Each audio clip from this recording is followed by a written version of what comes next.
অতিরিক্ত কিছুই ভালো নয়, অতিরিক্ত ভালোও ভালো নয়, আর খারাপ তো ভালো নয়।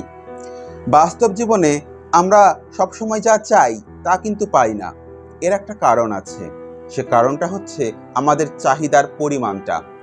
আমাদের চাহিদার পরিমাণটা এতটাই বেশি যে আমরা নিজেই জানি না আমরা ঠিক কি চাই। আমাদের লক্ষ্য ঠিক নয়। আমরা অনেক চাহিদা বা অনেক চিন্তা মাথার মধ্যে রাখি, কিন্তু যদি আপনার লক্ষ্য একটাই হয় আর আপনি যদি পরিশ্রম করেন, আপনি আপনার কাঙ্ক্ষিত লক্ষ্যে অবশ্যই পৌঁছাবেন। একটা মানুষ যখন ভালো জায়গায় পৌঁছায় তখন তার পেছনে তার কঠোর পরিশ্রম থাকে। একটা মানুষ ভালো জায়গায় পৌঁছে গেছে, সে ভালো কিছু করছে, তার জীবনযাপন দেখে আপনার হিংসে হচ্ছে, আপনিও চাচ্ছেন তার মতো জীবনযাপন করতে, কিন্তু আপনি এটা ভাবছেন না তার এই জীবনযাপনের পেছনের কাহিনীটা, সে কতটা পরিশ্রম করেছে, কত রাত তার নির্ঘুম কেটেছে। আপনি শর্টকাট খুঁজছেন কি করে দ্রুত এই উন্নতি অর্জন করা যায়, এই সফলতা অর্জন করা যায়। বাস্তব জীবনে শর্টকাট বলে কিছুই হয় না।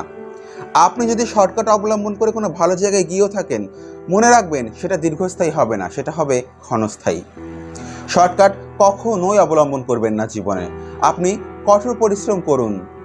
পরিশ্রম আর কঠোর পরিশ্রমের মধ্যে তফাৎ আছে। কঠোর পরিশ্রম যারা করে তারা জীবনে ভালো কিছু অবশ্যই করে। আপনি যদি আপনার চিন্তাভাবনা সামনের দিকে রাখেন, আপনি যদি আপনার চিন্তাভাবনাকে এমন এক জায়গায় নিয়ে যান, এমন এক উচ্চতায় নিয়ে যান যেখানে আপনি সবসময় সেই লক্ষ্যটাকে নিয়ে ভাবছেন, আপনি চিন্তা করবেন না আপনার সাথে ভালো কিছুই হবে।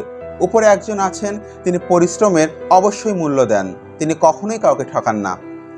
আর এমন যদি হয়েও থাকে যে আপনি যদি আপনার কাঙ্ক্ষিত লক্ষ্যে নাও পৌঁছান, আপনি অবশ্যই ভালো কিছু করবেন নিঃসন্দেহে। তো যাই হোক, যেটা বলছিলাম, আর একটা কথা, সেটা হচ্ছে অনুসরণ আর অনুকরণ। আপনি একটা মানুষকে অনুসরণ করতেই পারেন, কিন্তু অনুকরণ করতে যাবেন না। একটা মানুষকে অনুসরণ করতে গিয়ে তাকে অনুকরণ করে ফেলাটা বোকামি।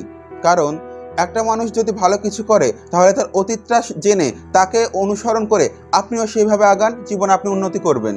কিন্তু তার বাস্তব জীবন বা তার বর্তমান জীবন দেখে, তার বর্তমান জীবনের চলা বা তার লাইফস্টাইল দেখে যদি আপনি সেটাকে অনুকরণ করতে চান না, আপনি মহা বিপদে পড়বেন।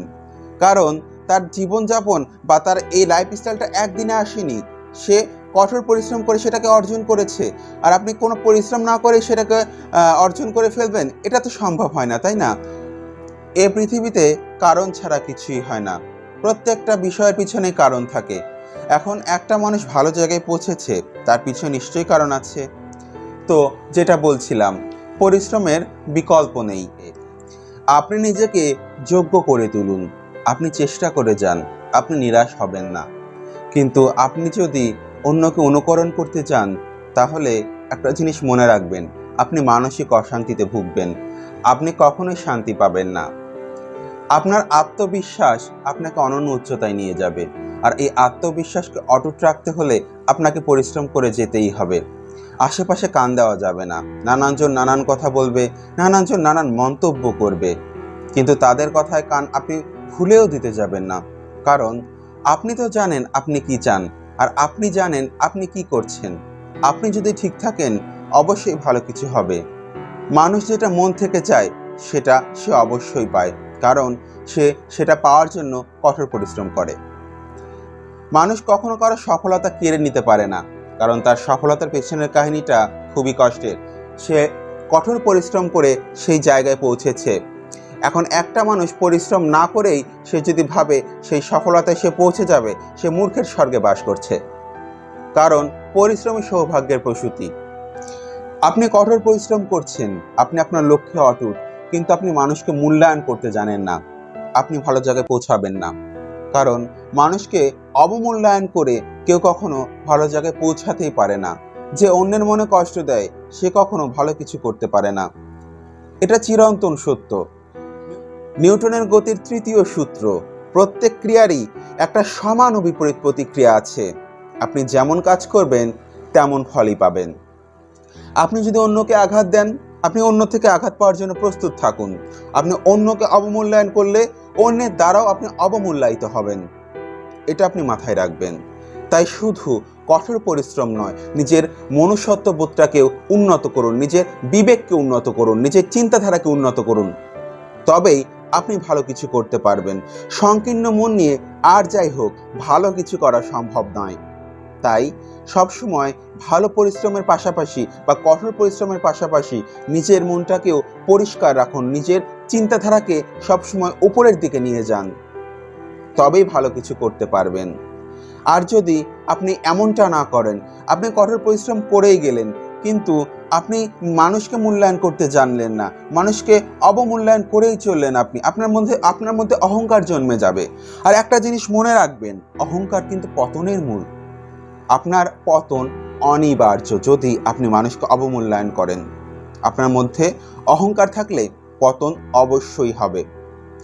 একটা মানুষ তার শেষ জীবনে মানুষের সাহচর্য চায়, কিন্তু যদি আপনি মানুষকে অবমূল্যায়ন করেন, আপনি যদি মানুষকে মূল্য না দেন, তাহলে ওই দিনটাতে আপনি আপনার পাশে কাউকেই পাবেন না। সেদিন আপনি কিন্তু একা অনুভব করবেন। সেদিন আপনার মনে হবে, কেন আমি মানুষের সঙ্গে এমন আচরণ করেছিলাম। টাকা পয়সা মানুষ অর্জন করতেই পারে, টাকা আজ আছে কাল নেই, কিন্তু মানুষের প্রতি মানুষের ভালোবাসা এটা অর্জন করা কিন্তু অতটা সহজ নয়। মানুষের যখন মৃত্যু হয় তখন অনেকেই সে মানুষটার জন্য শোক করে, বলে মানুষটা বড্ড ভালো ছিল। আবার অনেকের জন্য এটাও বলে যে আপদ বিদায় হয়েছে। আপনি নিজেকে সেই আপদের জায়গায় বসাবেন না। মানুষকে সম্মান করুন, মানুষকে ভালোবাসুন, কষ্ট করে যান, আপনি ফল অবশ্যই পাবেন। আজকে এ পর্যন্তই। সবার সুস্বাস্থ্য ও দীর্ঘায়ু কামনা করে শেষ করছি আজকের ভিডিও। ভালো থাকবেন সবাই, ধন্যবাদ।